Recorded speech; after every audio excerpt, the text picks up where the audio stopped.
machine. I don't pull them out because it's a nice sleep. This little storage area here, which is $19.99. Then you want to go over here, and you can insert your card here. Now select a product. Authorizing.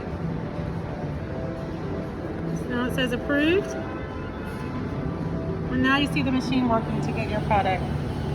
There it goes.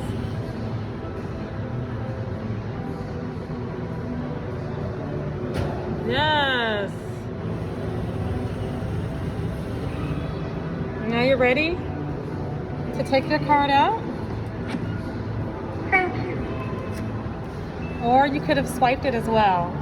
If you have a Discover card or American Express, you have to swipe it. I'm gonna open it up and grab your purchase.